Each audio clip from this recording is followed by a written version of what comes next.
ভারতের বাংলাদেশ নিয়ে মাথা ব্যথা কেন? প্রশ্ন রিজভীর।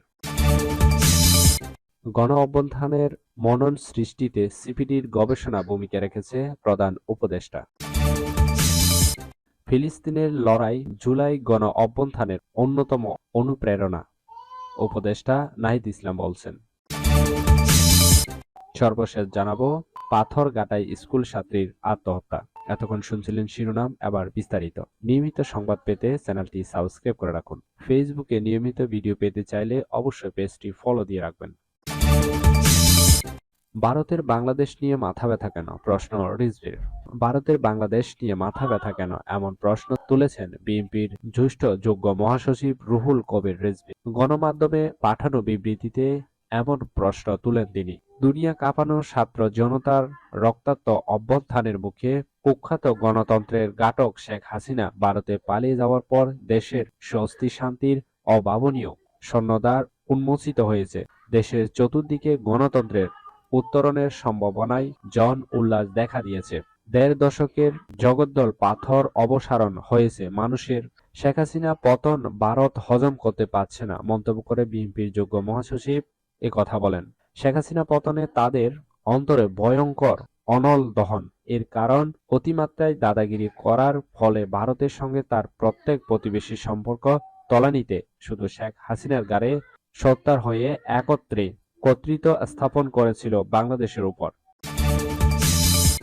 মনোনয়ন সৃষ্টিতে সিপিডির গবেষণা ভূমিকা রেখেছে প্রধান উপদেষ্টা। অন্তর্বর্তী সরকারের প্রধান উপদেষ্টা অধ্যাপক ডাক্তার মোহাম্মদ ইউনূস বলেছেন, সাম্প্রতিক ছাত্র জনতার গণ অভ্যুত্থানের সৃষ্টিতে সেন্টার ফর পলিসি ডায়ালগ এর গবেষণা ও জনসচেতনমূলক কার্যক্রম অশেষ ভূমিকা রেখেছে।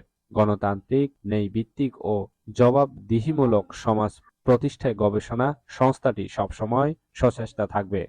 সিপিডি সবসময় স্রোতের বিপরীতে দাঁড়িয়ে স্বাধীনভাবে চিন্তা করেছে এবং দেশের স্বার্থে বিভিন্ন সময়ে নীতি নির্ধারকদের গুরুত্বপূর্ণ পরামর্শ দেওয়ার চেষ্টা করেছে দাবি করে শান্তিতে নোবেল বিজয়ী অর্থনীতিবিদ ডাক্তার ইউনূস কথা বলেন। দেশের সাধারণ মানুষের সামগ্রিক অবস্থান পরিবর্তন এবং দরিদ্র দূরীকরণের যে চেষ্টা আমি সারা জীবন ধরে করেছি, সিপিডির কাজে সব সময় তার প্রতিফলন দেখেছি, এমন মন্তব্য করেন তিনি।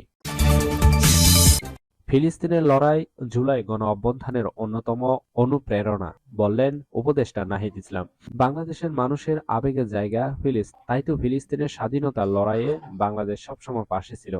এ লড়াই জুলাই গণ-অভ্যুত্থানের অন্যতম অনুপ্রেরণা বলে মনে করেন ডাক, টেলিযোগাযোগ ও তথ্য প্রযুক্তি মন্ত্রণালয় এবং তথ্য ও সম্প্রচার মন্ত্রণালয়ের উপদেষ্টা মোহাম্মদ নাহিদ ইসলাম। সচিবালয়ে বাংলাদেশে নিযুক্ত ফিলিস্তিনের রাষ্ট্রদূত ইউসুফ ওয়াইফ রামাদান সাক্ষাৎ করতে এলে কথা বলেন তিনি। বর্তমান সরকার সফল হলে ফিলিস্তিনের জনগণ শক্তিশালী হবে বলে মন্তব্য করে ইউনূস।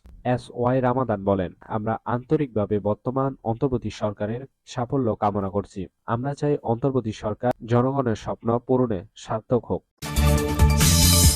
পাথরঘাটায় স্কুল ছাত্রীর আত্মহত্যা। বগুড়ার পাথরঘাটায় লিমা নামের এক স্কুল ছাত্রী গলায় ফাঁস দিয়ে আত্মহত্যা করেছেন বলে অভিযোগ উঠেছে। লিমার বাবা মোহাম্মদ জসিমউদ্দিন ফাঁস দেওয়া অবস্থায় তার মেয়ের মরদেহ দেখতে পান। পরে পুলিশ এসে মরদেহ উদ্ধার করে। এর আগে ভোর রাতে লিমা উপজেলা কালমেঘা ইউনিয়নের গুটাবাছা এলাকায় পূর্ব গুটাবাছা সরকারি প্রাথমিক বিদ্যালয়ের পূর্ব পাশে জসিম উদ্দিনের মেয়ে। লিমার বাবা জসিমউদ্দিন বলেন, প্রতিদিনের মতো রাতের খাবার সবাই ঘুমিয়ে পড়ি আমরা। এরপর সকালে ঘুম থেকে উঠে আমার মেয়েকে দেখতে না পেয়ে ওর মায়ের কাছে জিজ্ঞাসা করি। আমার স্ত্রী ঘরের মাচার দিকে তাকিয়ে দেখে লিমা গলায় ফাঁস দেওয়া অবস্থায় ঘরের আড়ার সঙ্গে ঝুলছে। এ সময় চিৎকার দিলে আমি এসে মেয়েকে উদ্ধার করি। ততক্ষণে তার মৃত্যু হয়ে গেছে। এই ছিল এখনকার সংবাদ। নিয়মিত সংবাদ পেতে চ্যানেলটি সাবস্ক্রাইব করে রাখুন। সজীব চৌধুরী, বাংলা নিউজ 24।